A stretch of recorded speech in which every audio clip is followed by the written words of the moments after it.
Hello,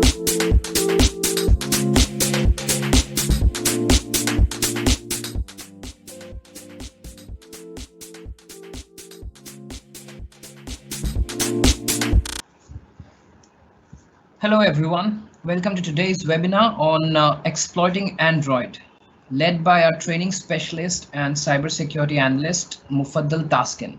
Hi, Mufaddal. Hi Anurag, good evening, Hi, good evening. and good evening to all of you. Yeah. So, as we all know, that Android has the biggest market share when it comes to smartphone operating system market. And being on over a billion devices, it calls for a robust security model to enable a vigorous ecosystem of apps and devices built around it. So, without further ado, I request Mufaddal to kindly take over. Over to you, Mufaddal. Thanks, Anurag. Again, wishing you all a very good evening. I hope you all are keeping good health. So, as Anurag just mentioned, that today, if you look at in the mobile devices computing, most of your devices today are running on Android. Okay, almost 85 to 90% of the mobile devices today running on Android platform, right? Uh, the other being the iOS platform. So when we talk about Android and applications which are being developed on Android, securing the Android device becomes of primary importance, and that is what we are going to be discussing today. So when we talk about securing Android, so first of all, we need to understand how we can exploit that particular device or the operating system or the applications on that. So once we understand how we can exploit, then we can look at how we can defend our applications. So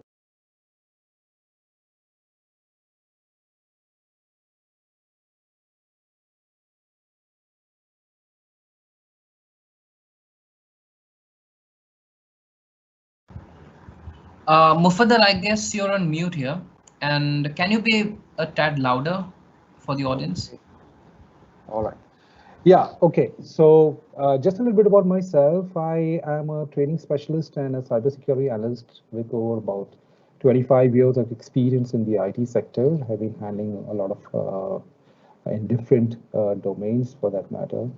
Certified by EC Council, so certified ethical hacker. I'm a certified information security consultant, certified professional forensic analyst. So, I one of my keen interests is more on the forensics part of it, and that's where I've also looked at my certifications and threat intelligence and defending against malwares and the APTs. Also, I'm an ISO certified ISO 27001 lead auditor. Okay. So today, what are we going to be discussing in this session when we talk about exploiting Android? So our major focus will be on how we can reverse engineer an application. So when we talk about application reversing, the idea being is that we can look at the code of the application and then uh, you know change that particular code so that we can then make the application function the way we want it to operate, right? So when we talk about reversing application, we will look at how to bypass root detection. Now, a lot of application developers, when they are developing applications for the mobile devices, they don't want their applications to run on rooted devices or jailbroken devices. Now, the idea being is because, on a rooted device or a jailbroken device, an attacker, if he is able to get the device, then he can access the data or the file system of that particular operating system and then be able to decipher and read what is the information out over there. So they design the applications in such a manner where if the application or if the mobile is rooted or jailbroken, then either the application will not be installed, or if it does get installed, you may not be able to run the application. So when we talk about reversing applications, we'll see how we can manipulate the code and bypass the root detection. And we'll also be looking at FRIDA, which is a runtime manipulation tool, which will allow us to automate the process and use this tool to do something that we will actually be doing manually. So how we can automate that? Okay. So when we talk about Android applications and how to exploit it, it is always a good thing to briefly look at what is the architecture of the Android operating system. So if you look at the Android OS or the operating system, it is based on the Linux kernel. So if you look at the Android OS was created on the open source kernel of Linux, and one of the main reasons for choosing this kernel was that it provided proven core features on which to develop the Android operating system. So the features of Linux kernel are like, you provide your security. So your security for Android is based on the Linux kernel as well as the file permissions. Then memory management. So, how the operating system or the kernel manages or handles the memory management, whereby providing the resources for applications to run. Process management is another feature where it manages the processes, allocating of resources for that process to run effectively. It also handles the network stack, so it effectively handles all the network communications. And then you have the driver model, which ensures that all the applications work, and all the drivers for the related hardware. So all the hardware manufacturers can build their drivers into the Linux build itself. Then, if you look at the library, so running on top of the kernel, you have the Android framework, which was developed with various features. So it consists of the Android runtime.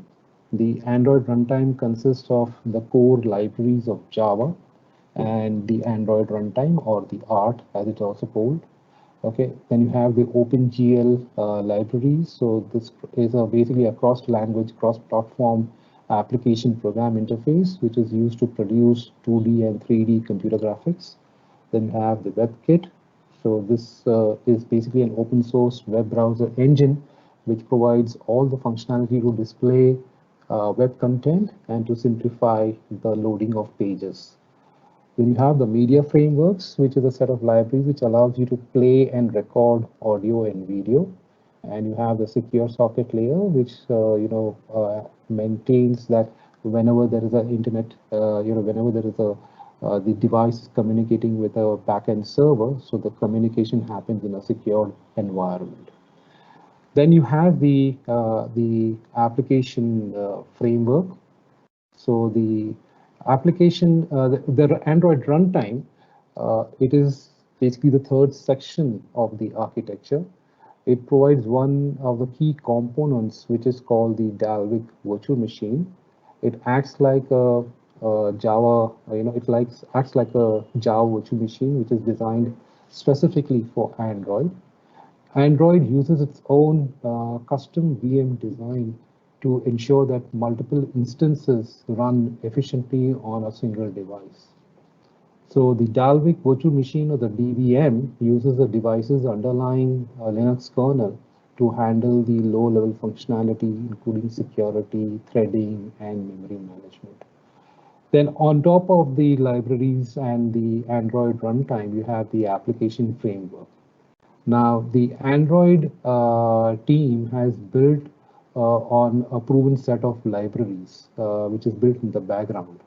And all of these is exposed through the Android interfaces.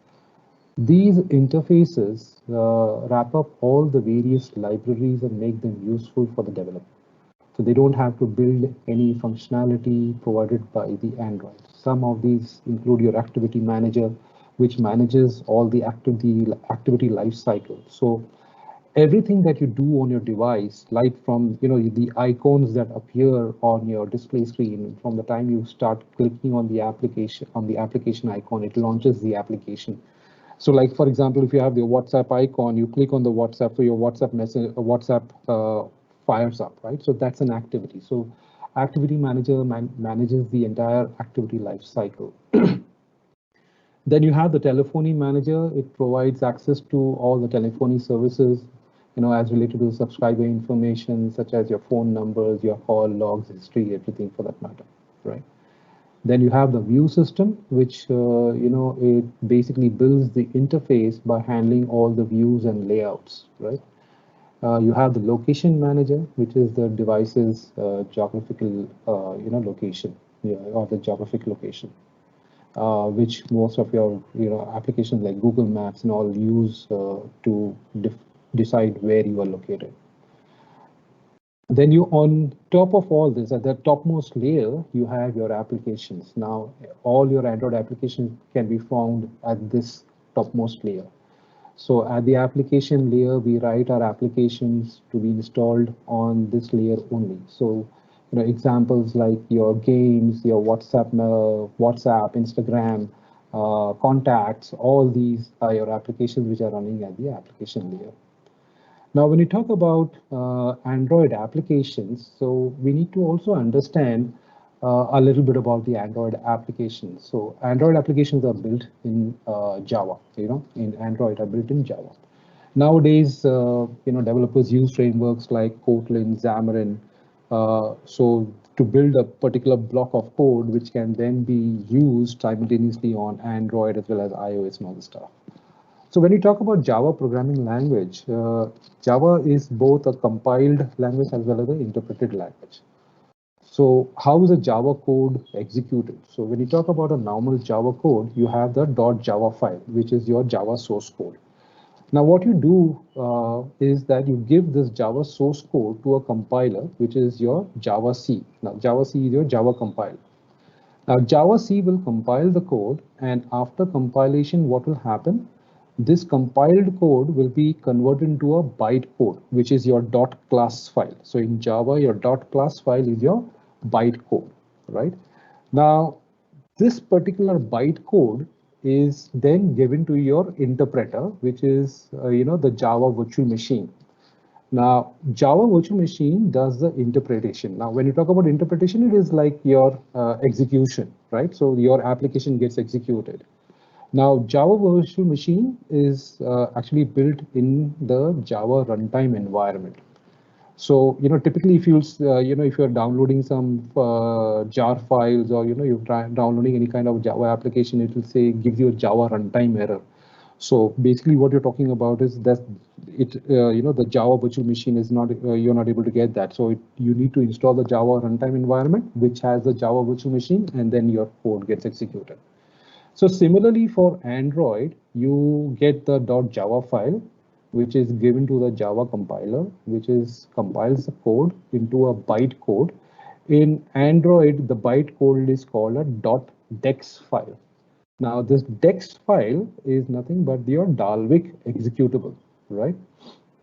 So this Dalvik bytecode or the Dalvik executable is given to the Dalvik virtual machine, which is present in the Android runtime. So if you go back, you see this Android runtime, you have the Dalvik virtual machine. So your Dalvik bytecode is given to the Dalvik virtual machine, which is in your Android runtime, and then your application gets executed. Now, if you look at your Android applications, these are typically your .apk files, your Android package file. So all your applications are developed using either your integrated development environment or software development kits like your Android Studio, right? And these applications are distributed as .apk files, which when you go to your Google Play Store and all stuff, you download your application. So what you do is basically these APK files get installed on your application, and then you are able to run these applications, right? Now, to make an APK, so when you get your Dalvik executables, this is all packaged and all zipped up into a APK file. So it all have all your resources and libraries which are required for running those particular applications. It's all there in that APK file.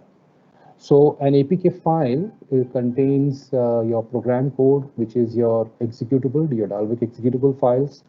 Then you have your resources, assets, certificates. You need to sign your applications before it goes onto your Google Play Store for you to download the application. So the certificates and the manifest file, all these are the files which are in that particular APK file, which is a zipped file. All right. Now, what will you see if you unzip an APK file? What will you see in the file is you will see something like the meta-inf, which contains the manifest information and other metadata about the Java package, right? Then you will have your manifest MF file, which will have all the main classes to be run. So, like typically if you have your C and C++, you have the main function, right? So your main class, which is to be run when you click the application, that is there. Then the version of the package is there. Your build number, who's the developer of that particular package, all the permissions, securities, file security permissions, the list of names of the along with the jar file, then the signature, the certificates which are being signed, all this information is in the manifest file. Then the cert file will have the certificates or the certificates which the application is being signed. All right. So all of this information is present in your APK file. So when you see when you see an APK file, it will just show you an example of that.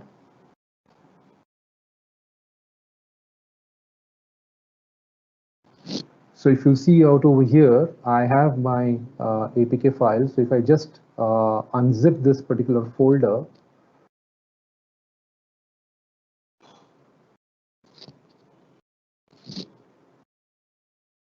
so you can see all these meta-inf, the resources, then you have your classes.dex, this is your Dalvik executable, then the resources and your Android manifest XML.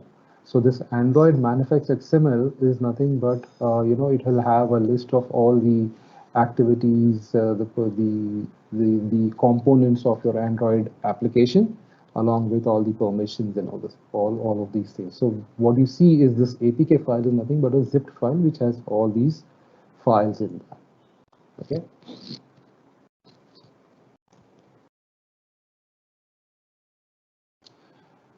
So when we say that all whatever applications you develop either for your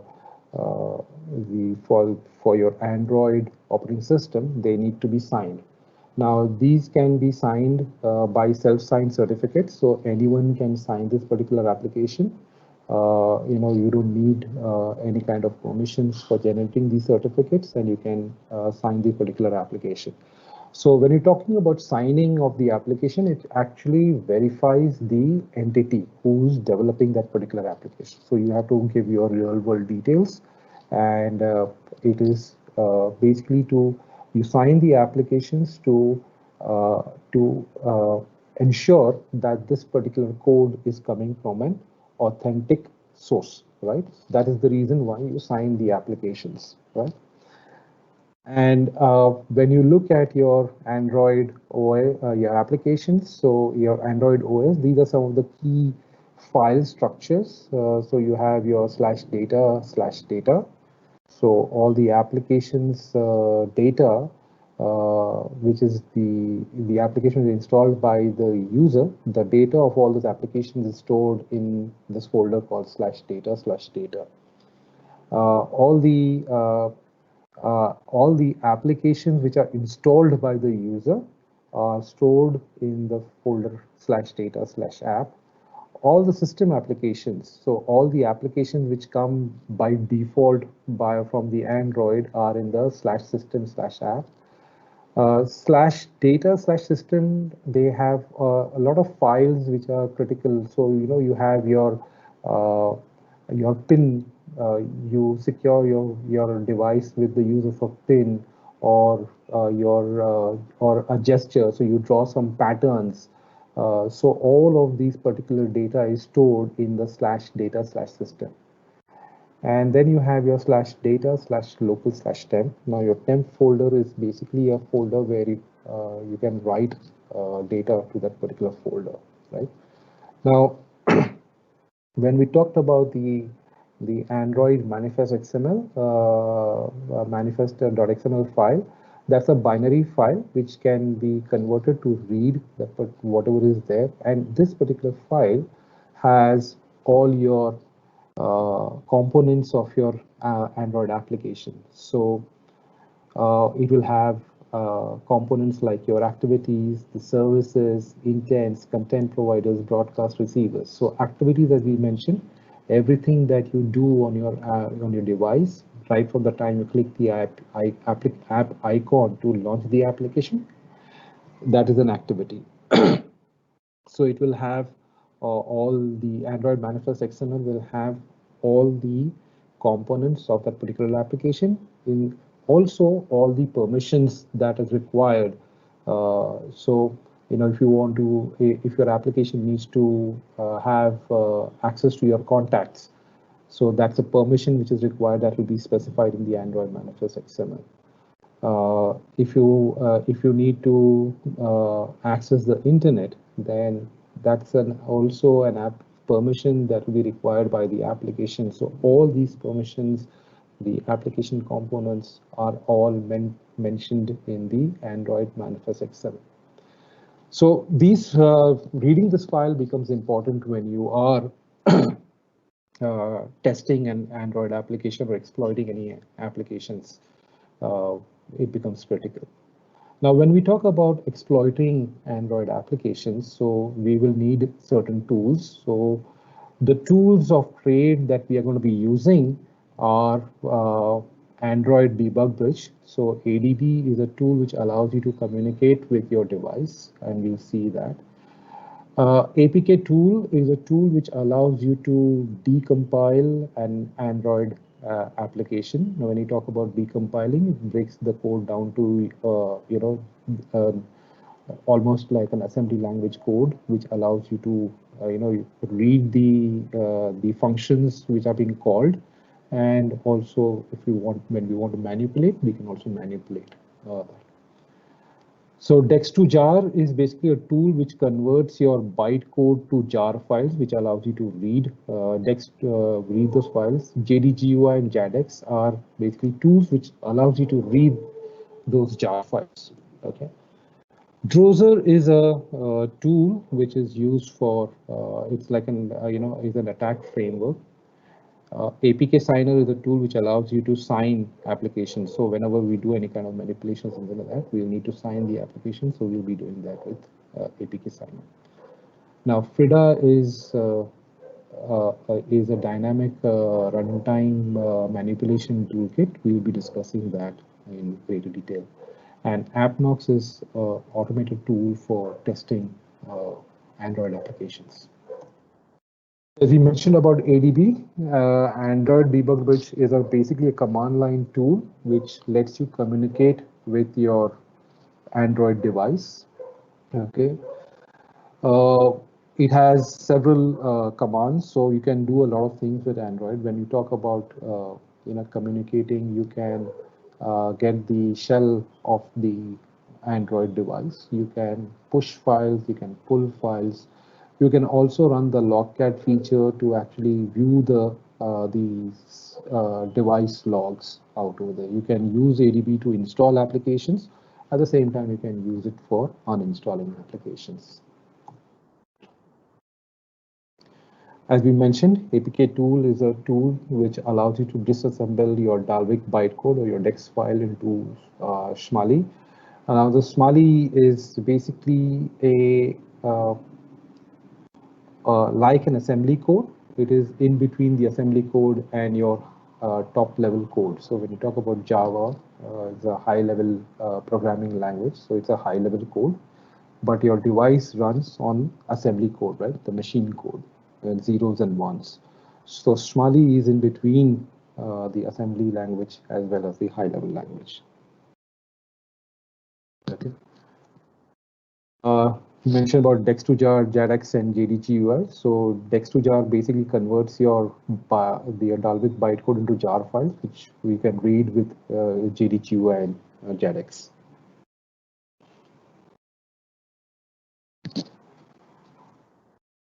Drozer, as I said, is a framework for Android security assessments, which is developed by MWR Labs. Drozer allows you to communicate. So even if if your device is not a rooted device and you install the Drozer agent on the device, you will be able to communicate using Drozer, because Drozer makes an internal IPC call with the application, and then you can use that. You can communicate from your console. So your PC console, you can communicate with your applications. So there are several commands. So to start, you need to give the command console connect, and then you can see the modules. So it's a framework, it's just like the Metasploit framework. So it has a lot of modules. So you can view the modules. You can then select the module that you want to run, and then run those modules on the particular device. Frida, as we mentioned, is a dynamic instrumentation toolkit. It is a toolkit which allows pen testers to do runtime manipulations on Android application. So what it does is it allows you to inject JavaScript code in your native Android apps. And you can use Frida not just for Android, but you can use it for iOS or Mac OS or Windows or something like that. And the reason why you do it is because you want to modify the behavior of your application. So, like for example, you want to bypass the root detection or bypass SSL pinning. You can do this by using Frida as a tool.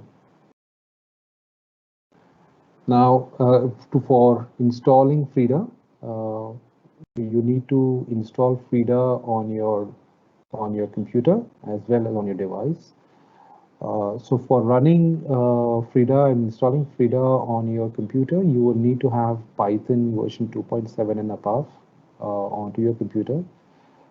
And you can run and you can install Frida by giving the command pip install frida-tools. This will install all the Frida tools onto your PC. And you need to install so it's like a client server kind of connection. So you need to install the Frida server on your device, which is your Android device. Now you can get the latest release of the Frida server from the URL which is mentioned out over here. Okay. And once you download so you can download the version of Frida as per your device architecture. Once you have downloaded, it will be a zipped file again. So once you download that particular file onto your computer, you can extract the contents of the zip folder, and then you need to push this to the device. So you can use ADB push and store it in your /data/local/temp folder, and then change the permissions for giving the executable permissions, and then you can just run Frida. So you need to put the device or the Frida server on the particular device and put it on a listening mode, and then you can connect from your PC. We'll be seeing this. So today, the topic of our discussion is where we talked about reversing applications. So we'll be looking at a few of these tools. So we'll be looking at JADX, how to read the particular code of the particular application.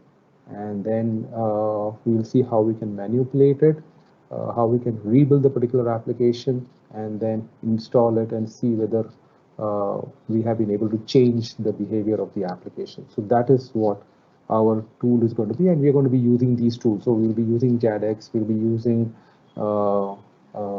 Frida post that, right? AppNox is basically a cloud-based security assessment tool, which is used for doing static analysis as well as dynamic analysis.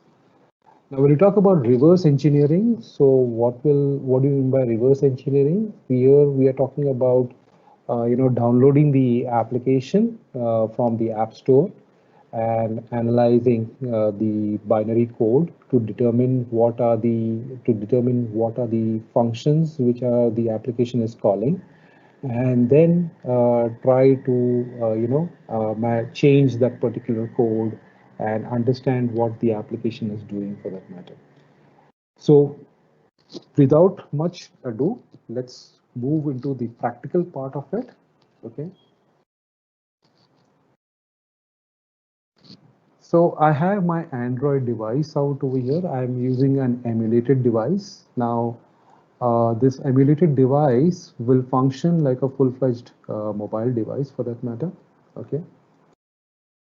Now I have my insecure bank. So I have this particular application which you see out over here, insecure bank, is typically a banking application. So there will be an application which is there on the device and it needs to communicate with a backend server. So let me connect this to the backend server. Now the backend server IP address is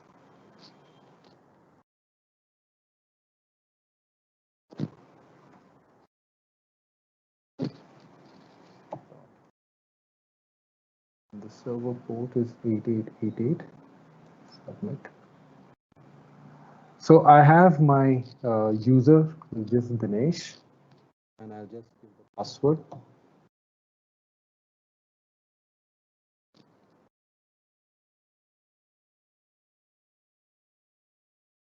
So what we see out over, you can transfer funds, you can, view statement, and we can change the password, whatever the password you want. But that is not our, we leave this activity. We can, actually, this is a vulnerable application, so we can do a lot of things out here, but we'll leave it for some other time. What I want to do out over here is that when I install the application, when you are running any Android device in your emulator, it is always a rooted device, right? So what this application is saying is it's a rooted device. Now, what we will do is we will, we'll reverse engineer this particular application and we will see what are the function calls which are making, which is saying that this particular device is rooted.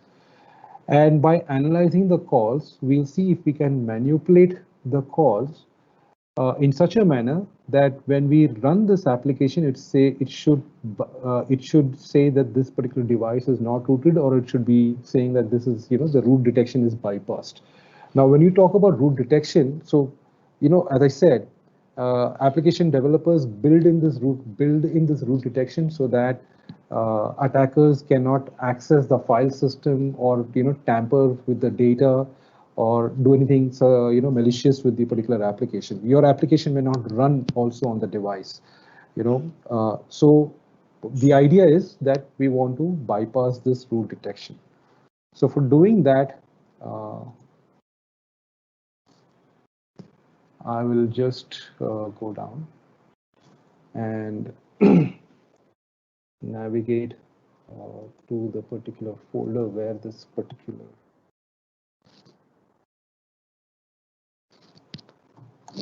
APK file is. So as I showed you earlier, if I give the dir command, you can see that this is the insecure bank.apk. Now what I want to do is I want to decompile this application, and I also want to first of all find out where this root detection is happening. So what I'm gonna do is I'll just pull up my folder.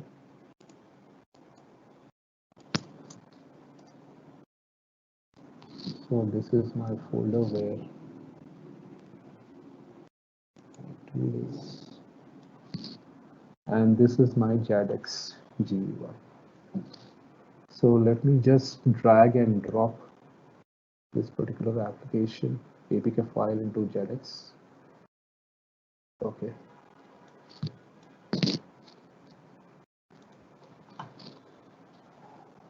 So now what JADEX has done is it has converted the bytecode into jar files, so I'll be able to read the particular code, right? Now this Android support is basically for the Android operating system. This is the Android supporting files which are required by the application. Now the code will be in COM Android Insecure Bank, and you can see this is the entire application code. So if you see change password, this is the application code for change password. Then it has a crypto class. So this is basically the cryptography that is being used by the application. So whatever information which is being keyed in is being encrypted, and this is the crypto class function which is doing the encryption part of it. Now this do login is where where the user is logging in. Now, when it is logging in, if you see my device, if I just go back, so this is my login. So do login is my function call, is a function name for the do login. So if I do sign in, now when I sign in, it is doing some detection, which is saying that this is a particular rooted device. So I have a what you call a post login function. Now, if I just read this post login function, this is the entire code, right? Now, if you see in this particular function, there's a function call which is saying, there's a class which is saying it is show root status, right? So this particular class is calling out, it is a function which is being called, which is saying if does super user apk exist, super user apk, and does su exist. Now, whenever you are, normally when your devices are there, they are not rooted devices, right? So when you say rooted, what do you mean by rooted? It gives you super user privileges. So when you root a particular device, there is a super user uh, your super user utility is installed on your particular device, which gives you root privileges, right? So here, what the application is doing is first of all checking whether there is superuser.apk which has been installed on your in your system. If it does that, then or does su, so the superuser binary executable file, whether your superuser APK is present on your device or your superuser binary is present on the device. It says if either of these two is present, then you say it is a rooted device. So if superuser APK or if superuser exists, then this root device is a rooted device and it should display the message rooted device. And this is what you see on the device, rooted device. Why? Because I'm running on a emulated device, correct?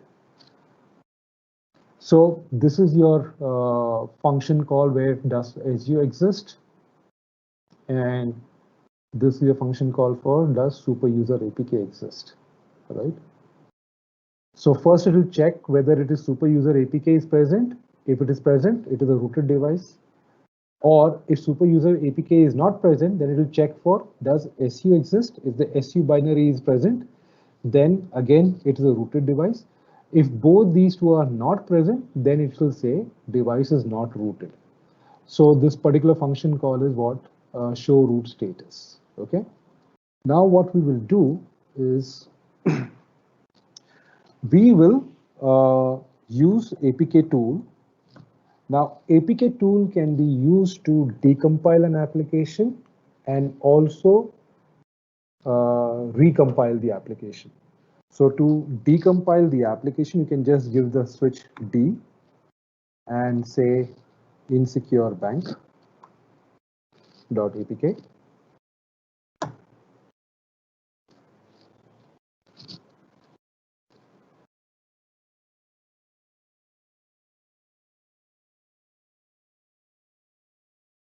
So you can see this backsmalling classes.dx. So this backsmalling is basically converting this classes.dex, your Dalvik executable file, into your Smalley code. Okay, it is done doing that. Now let's just look at the folder. And you can see we have our insecure bank folder, and you can see this is your Smalley code. So your Dalvik executable file has been converted to a Smalley code, and you have your Android manifest XML. So if I was to just show you the Android manifest XML, you can see you have all the permissions, the activities. So whatever the application components are there in the particular application, you can see in the Android manifest XML. What I want to see is the Smalley code. So I'll just go to my Smalley code, Android insecure bank v2. And what we were doing is in the post login. So let's see where post login is. Okay, here is my post login Smalley code. I'll just open this with Notepad. So you can see this is more like your assembly code. So all these your registers, you can see your P0 private does as you exist. Okay, so let's go back for JADX, and I want to copy this. So let's copy this.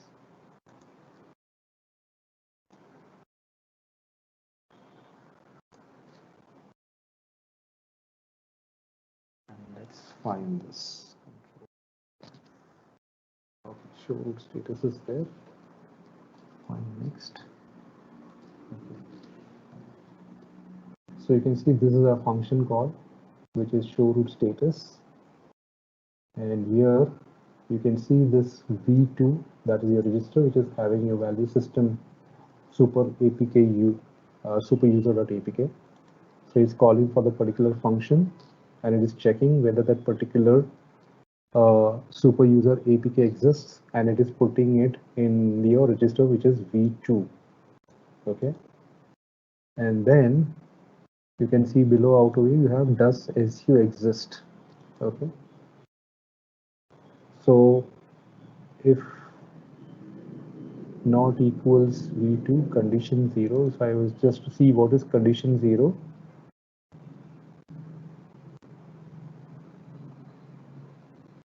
so your condition 0 is rooted, right?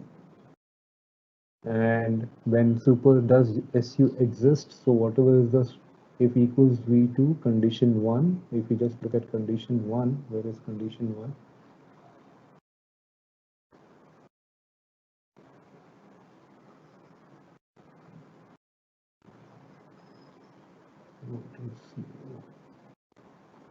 So condition 1 is also rooted. Okay, now if does su exist and does super user apk exist, if both these conditions are false, that means both of these are not present on the device, then we have if not equals v0 v1, then condition 2. And let's see condition 2. So what is this condition 2 saying? Device is not rooted.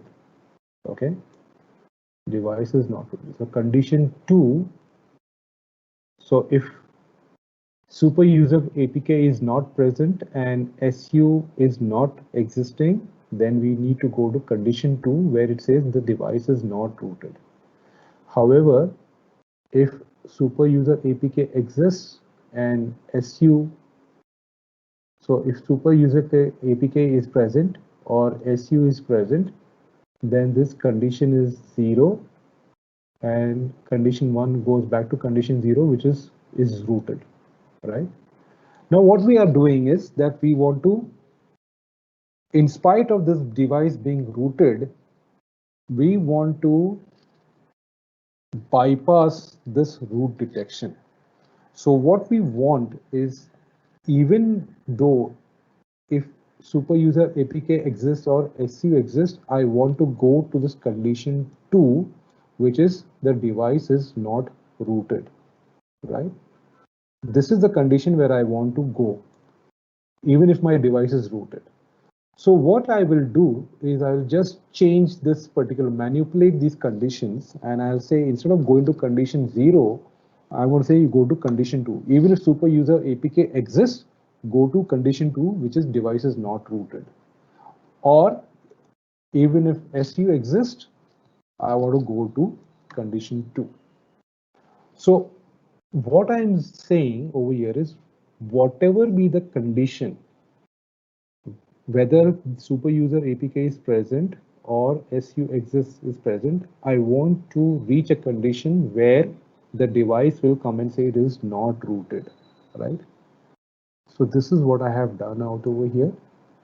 So I have changed the particular code. I have tampered with the code and I have changed it to return to a condition where both the condition of super user APK and SU exist is returning false, right?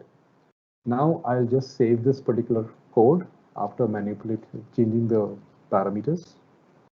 I'll close this.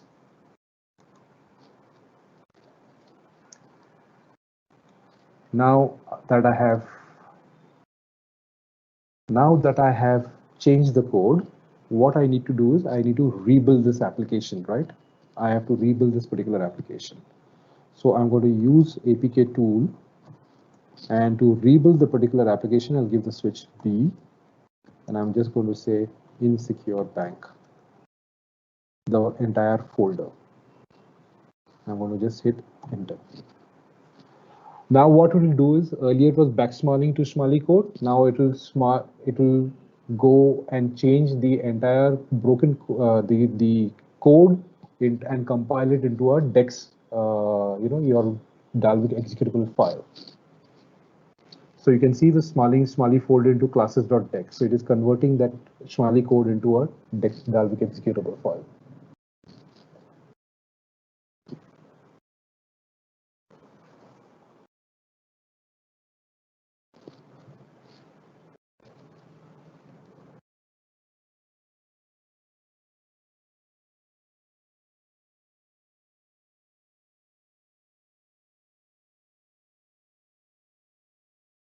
It takes some time for converting the file.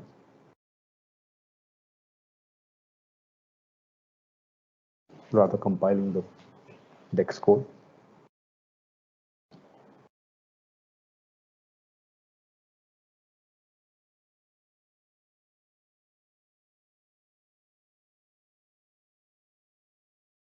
Okay, so it has compiled the code. Now we'll just go back to our insecure bank. Now if you see the insecure bank,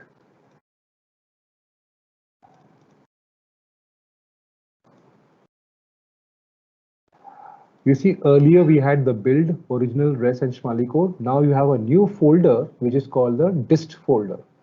Now in this dist folder, we have our new APK file, insecure bank APK, right?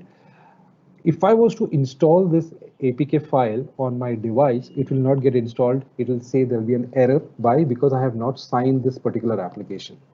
So what I'm going to do now is I'm just going to start my APK signer. So this APK signer basically allows you to generate an,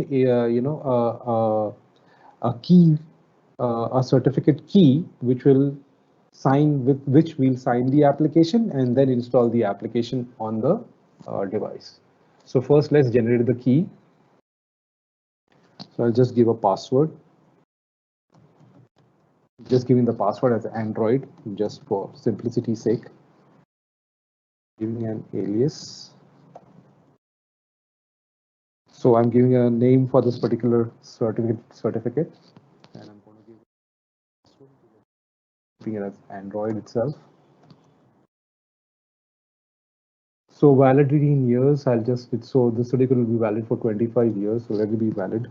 As I said, your certificate has all the real world entity details. That means it basically is proving the entity of who has developed the particular code.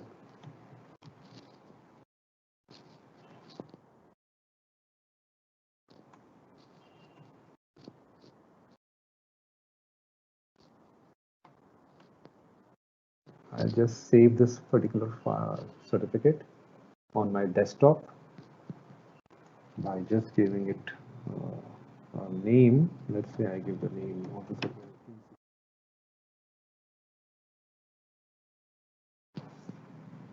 Save. So I have saved this particular certificate in insecure.keystore. Now this is the name of the file. I'll just generate the key file. Okay, so the key file has been generated. Now I will sign the application with the certificate key which I've just generated. So I'll just load the key first. So I'll just load the key first, which is desktop. And this is my key, insecure.keystore. I'll give the password.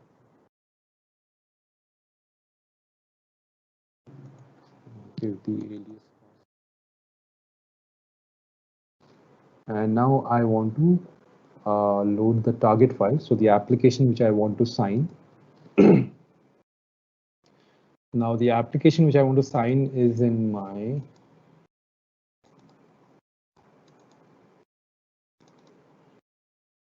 it's in my dist folder. As I said, this is the new APK file where I have manipulated the particular code. Let me just open this. Okay. All right. Let me sign this. So I get the message which is file is signed. Okay. Now if I'll see my you can see this earlier was insecurebank.apk. Now after signing it says it is signed and unaligned. Now when I mean by unaligned means I will just have to align this. So I'll do APK alignment. I'll load the APK file.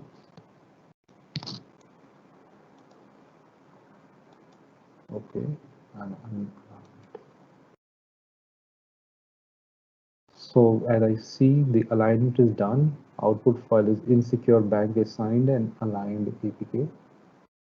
I'll just verify this that everything is okay.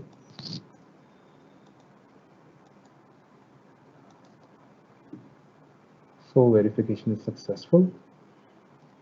So now I have signed my application. Now I can install this application.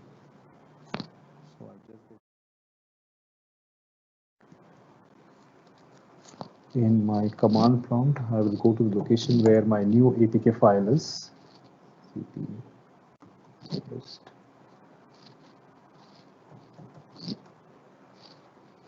It's in the dist folder. If I just give my dir command, you can see I have my insecure bank signed aligned application. Now on the device, what I'm going to do, first of all, I will uninstall this application.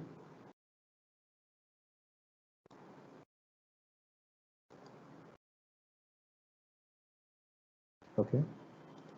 And I'm going to use ADB. And I'm going to install this insecure signed aligned application. So I'll give ADB. As I said, ADB Android Debug Bridge allows you to communicate with your emulated or with your device.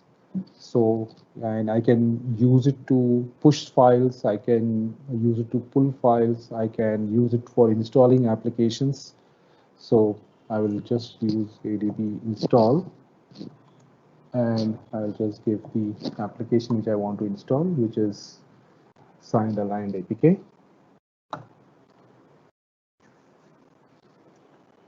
I'll see it gives me a success.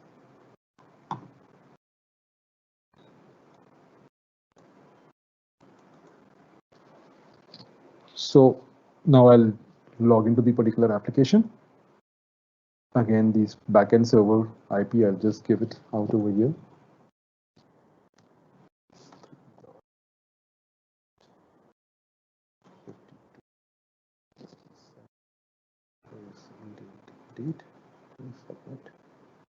So let me give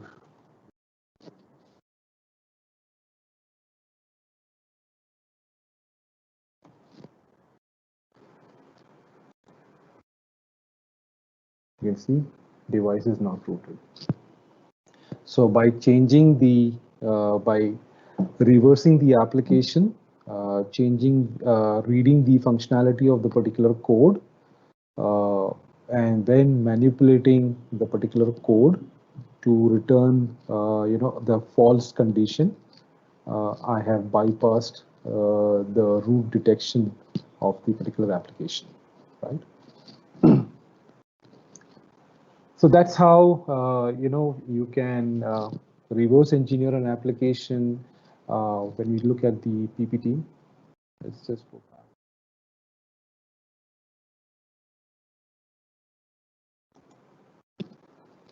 So this is what we did. We actually, uh, we looked at the application. We downloaded the application. Uh, we looked at the functionality by converting the Dalvik executable file into a jar file and reading the particular code. We saw the functionality where the root detection was happening. And then we decompiled the application using APK tool.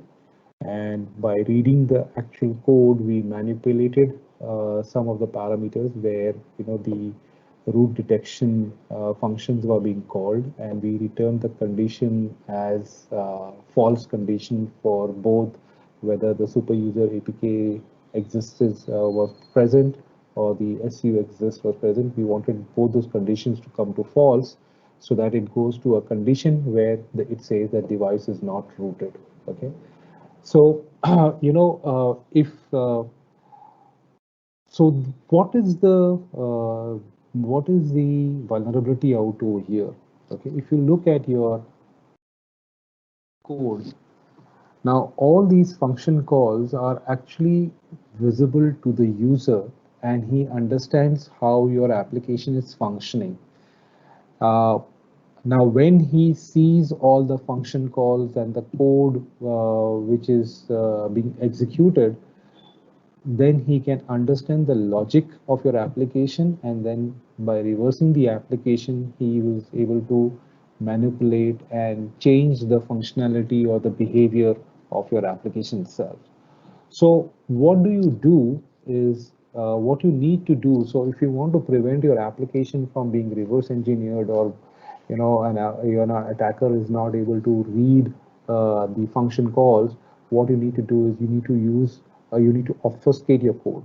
So all your critical functions, typically if you look at your show root status, is the critical function of your application. Your login functionality is a critical application. Your transfer, all these are visible to the attacker. So when you do obfuscation, what you mean is you change the representation of the particular functions so that it becomes difficult for an attacker to identify what particular function call is being made and what is the functionality or what is the logical flow of your application, right?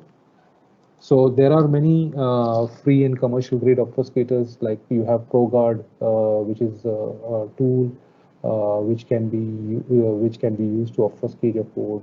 Okay, uh, you when you if you don't use, so there are tools like IDA Pro and Hopper, which are basically debuggers. So they debug your application code, and then again it allows an attacker to manipulate your code functionalities. So obfuscation is a proper mitigation technique where it prevents an application from reading your functions, reading you the function calls, and then being able to manipulate it, right?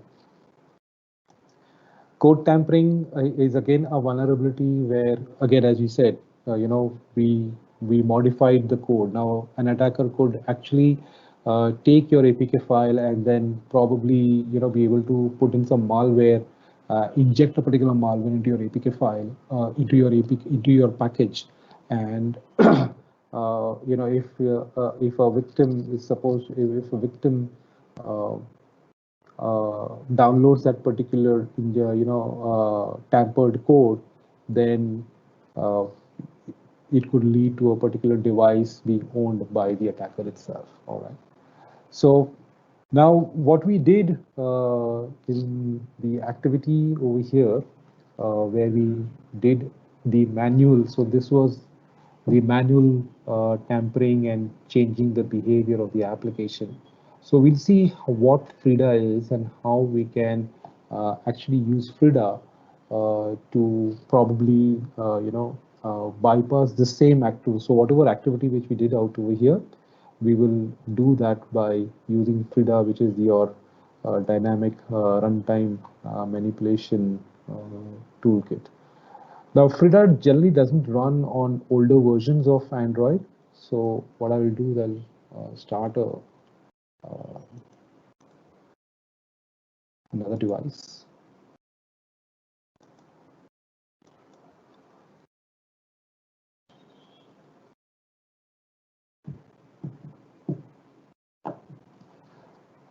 So as I was telling you, to install Frida, you need to you need to have Python installed. If you're running it on your Windows-based machine, then you need to you need to have Python installed on your device.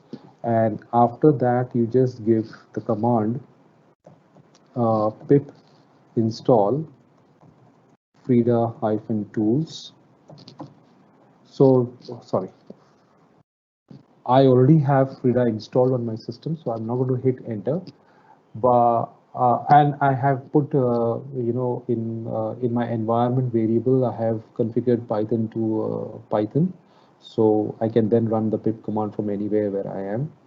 So pip install, or you might if you don't put it in your environment variable, then you'll have to go to your Python folder and locate your pip binary file, and then just navigate to that particular location and give the pip install Frida-tools command, and this will install Frida on your system.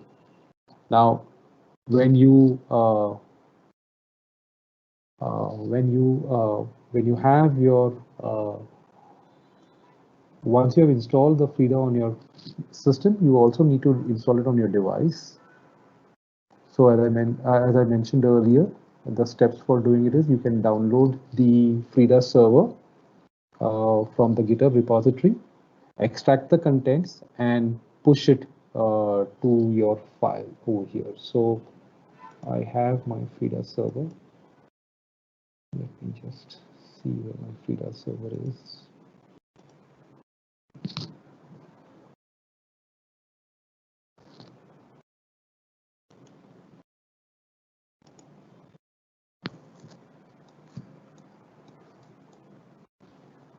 Okay.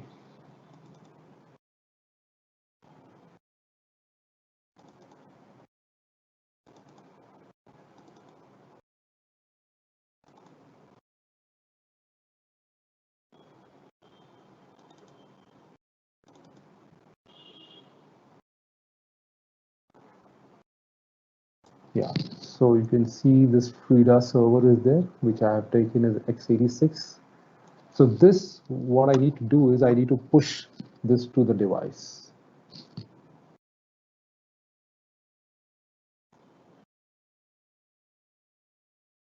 So if I just do cd,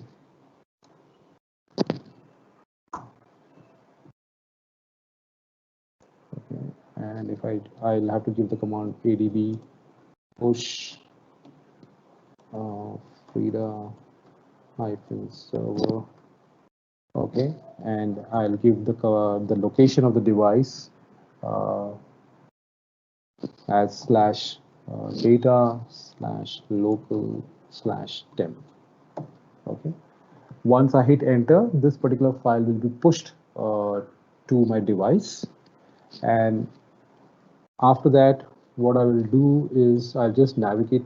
Once it's installed over there, I will navigate to that particular location. So I'll just do adb shell. This gives me the command, the shell of my device. Now I'm inside my device.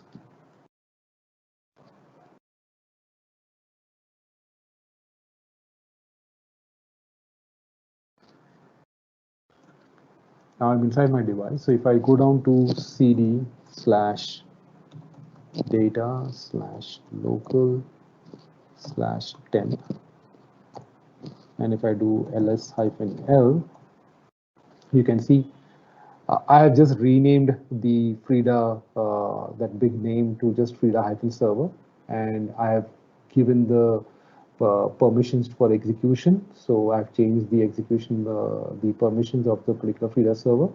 Now all I need to do is just run Frida-server. So now my Frida server is running on my device. Now what I will go and do is I'll just start another command prompt.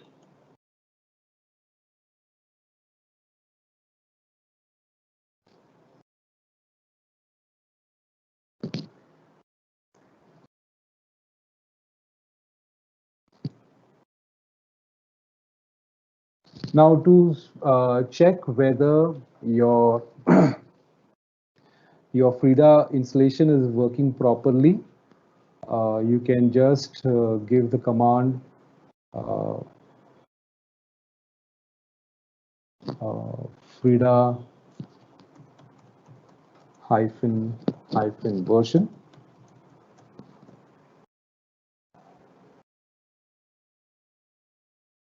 So you can see that my Frida version is 12.8.20, and I can also give Frida hyphen ps hyphen au, and it will tell me what are the processes which are running on my device. So you can see that my installation is successful, everything is working fine. Now I can run this command. So let's go back to this particular device and let's see if I have my Insecure Bank is running, is the application is installed over there. I'll just tell you how you can install the application. So I'll just uninstall this particular application. Okay. And let me go back to where my APK files are. I'll just delete this particular folder.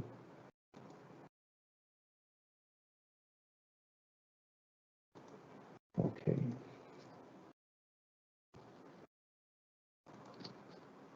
I'll just go and say ADB install Insecure Bank. Okay. So let me go to my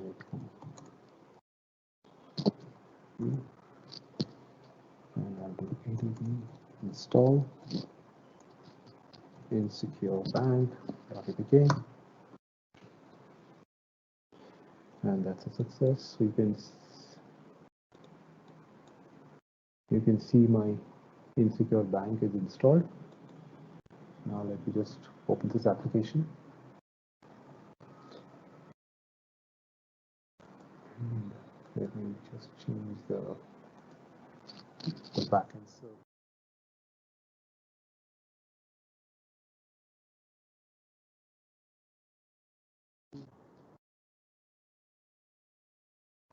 Submit.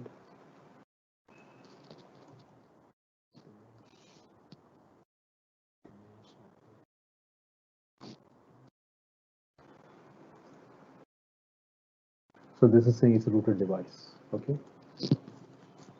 So I am just going to go back to my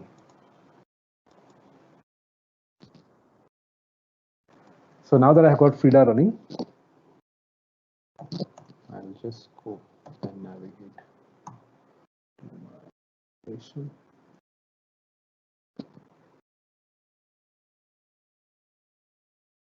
Now here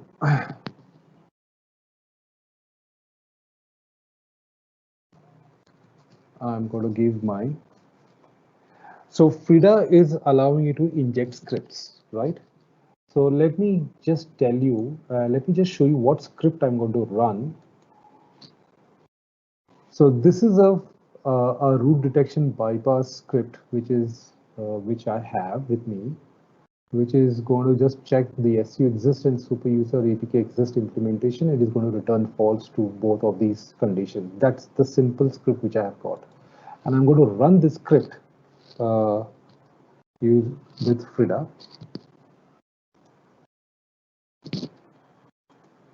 So for doing this, Frida,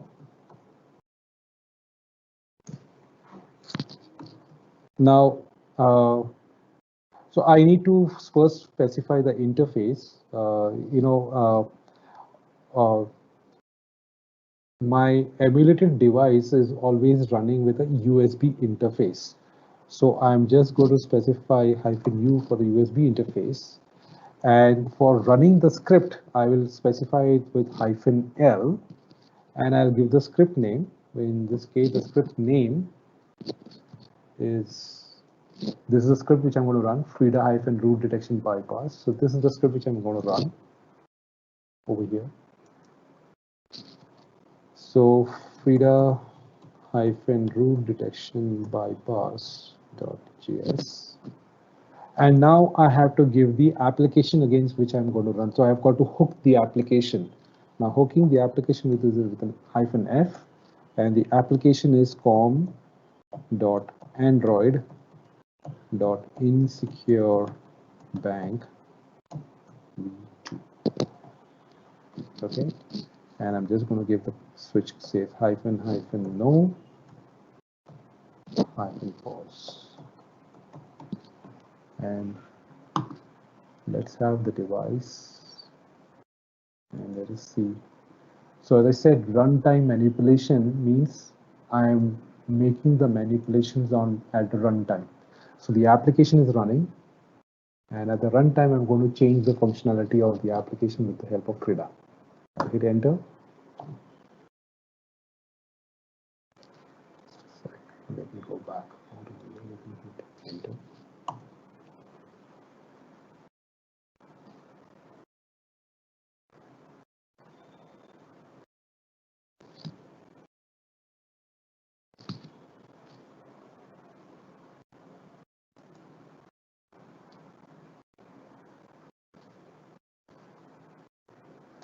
Okay, I've got a mistake out. It's from JS. I've done J.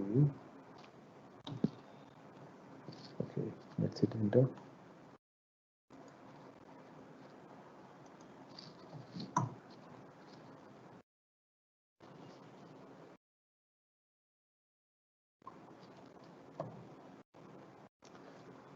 Okay, so it relaunches the application, and once I sign in, see, it says device not rooted. Now, if you look at my console, it says does super user. So it ran both these functions, and it gave a return and returned it as false. So because the conditions have gone as false, that's why it says device is not rooted. Okay. So this is how I can use Frida to do runtime manipulations. And one more activity we will be doing with Frida is where we'll see how we can bypass SSL pinning. Now, every time as long as this particular script is being injected, every time I run this particular application, it will say device is not rooted every time. So I can perform whatever I want to do with this. Okay. Now we'll just close this off, and we'll have one more activity.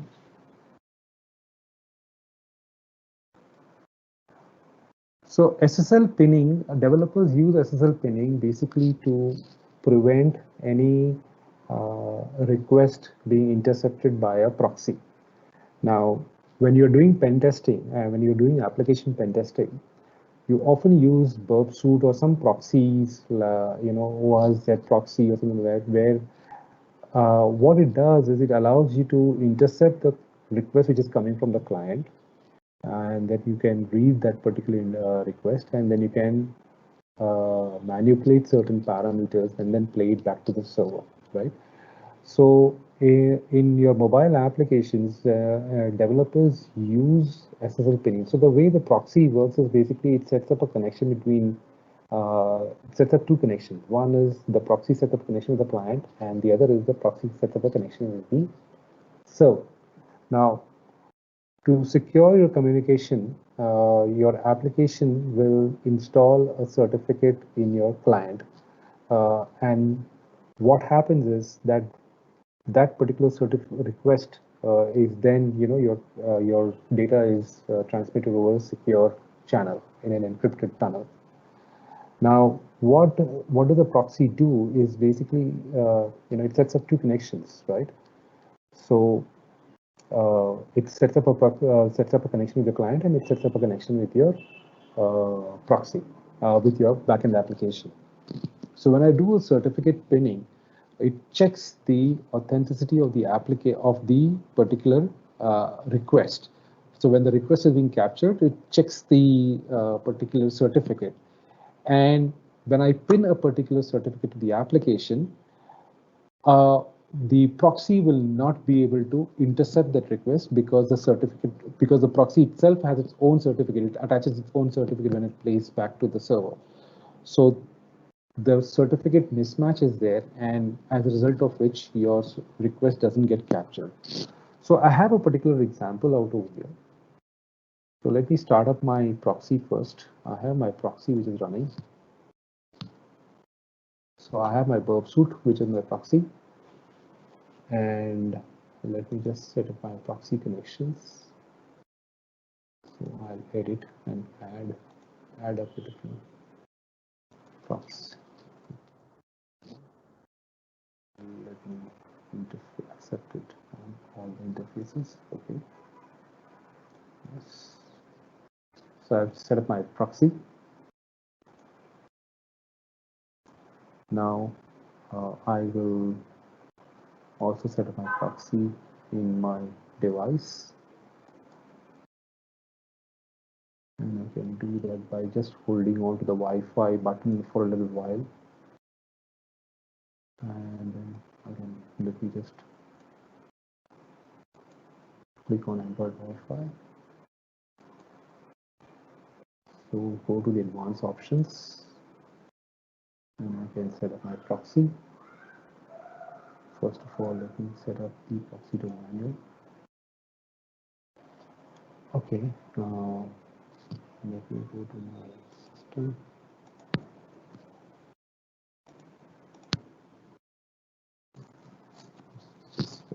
IP config. My IP address is 1.103. Okay.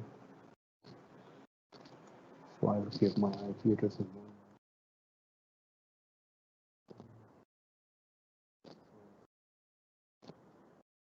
On port number 8081.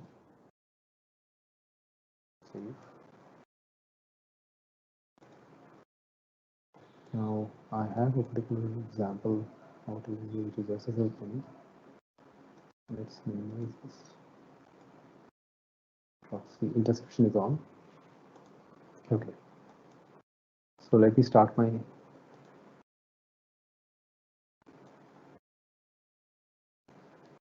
So this particular application, if I is a test application. So if I just hit on test, this particular request should be captured in my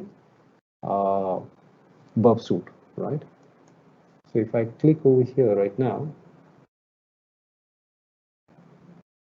and you can see the dashboard thing has got highlighted.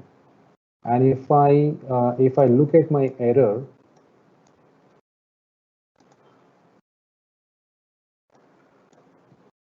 it says the client failed to negotiate an SSL connection to github.com.443.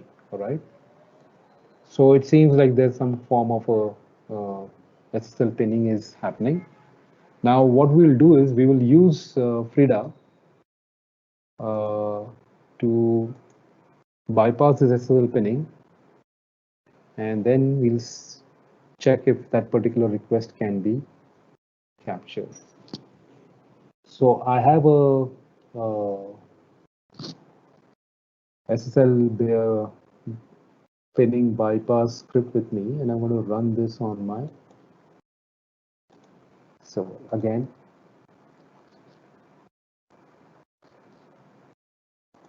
so the command is going to be remain the same, Frida -u to specify the USB device, which is the case, -l to specify the script. Here I'm going to give Frida -ssl bypass.js, and if I am going to give my package name, which is -f, it is com.example.ssl pinning example -no -pause, and I hit enter.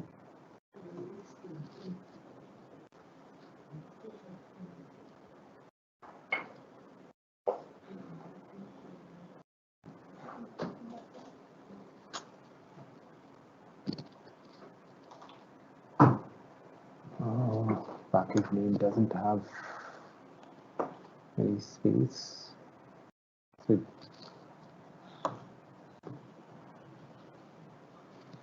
okay, now the application has been launched, and let me go back to my suite proxy. Interception is on. So let me click on the test button.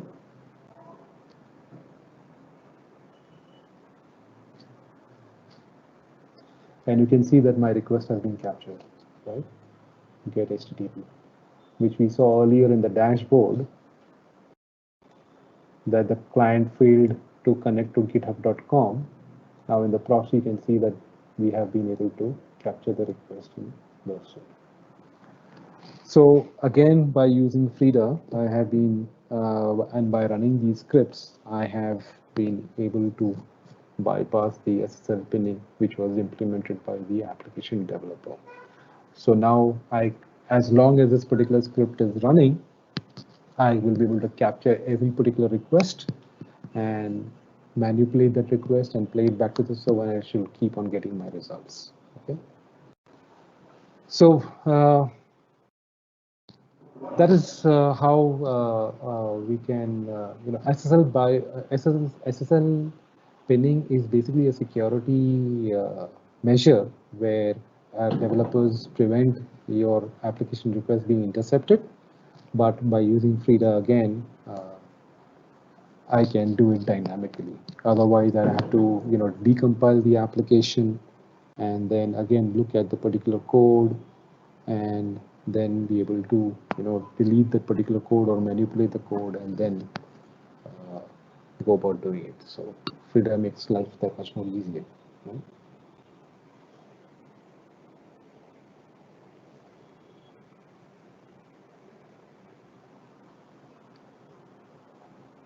Okay, so that is basically what we have for today.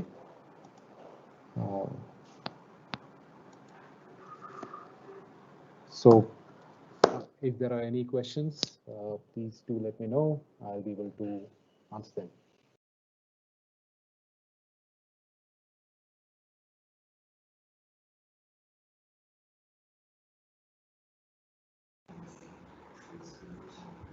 We have one question, Mufaddal. Yeah. From Kunal. Yeah. If you can open that Q&A chat. Yeah, just a minute. I'll just have a look.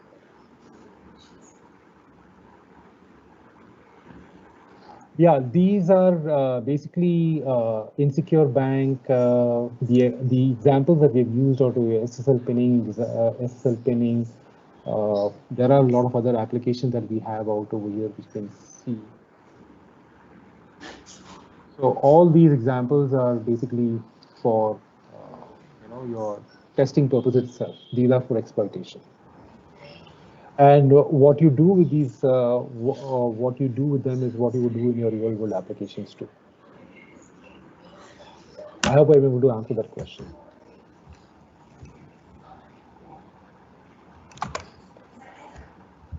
Okay, I guess we can wait for 2 more minutes. Yeah.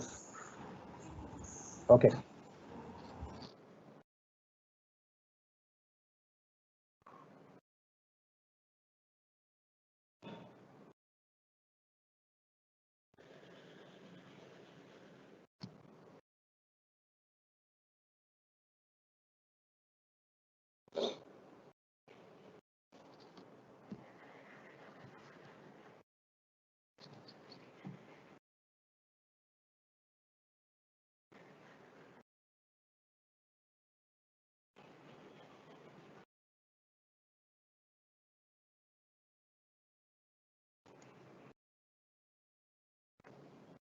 If there are any more questions, I'm there to take it up right now. Okay. There is one from Nasir.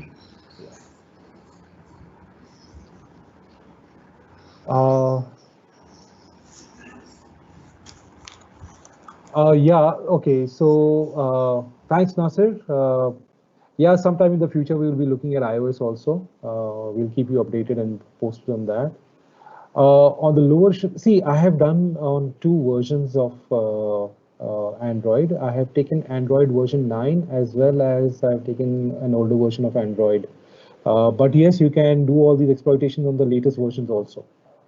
So as I said, with your Frida as your dynamic instrumentation toolkit, you can run on the later versions of Android also and you perform these particular hands.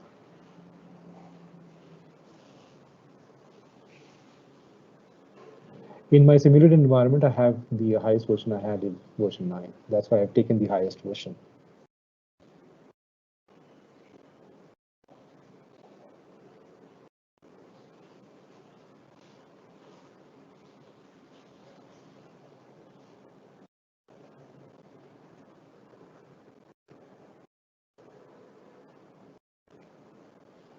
Any more questions?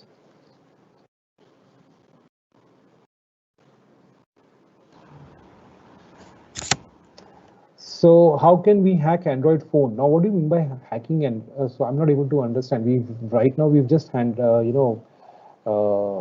your phone is just a physical device, and your Android is your OS, and your applications are running on your device. So we've just hacked an Android application. So I'm not able to understand what you mean by hack Android phone. If you're talking about owning a particular Android device to basically do kind of look at the messages and the contacts and the webcams and all the stuff, yes, you can do that. Then you can do that by setting up a backdoor in that particular device, which probably will keep it for some other time. We can do that. So you can insert, you can inject a particular malicious code or a backdoor into a legitimate application and get the app, get the victim to download that particular, the tampered application, and then you can own the device.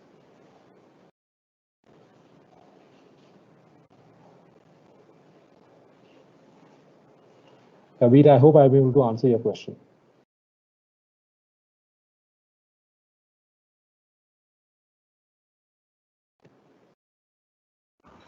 So I guess we don't have any more questions for you, other than some good comments on your insightful session.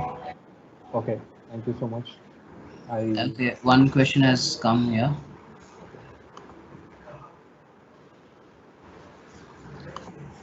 How can you exploit using our exported broadcast receiver? Okay, broadcast receive. So, when you talk about broadcasts, so broadcast is an application component, right?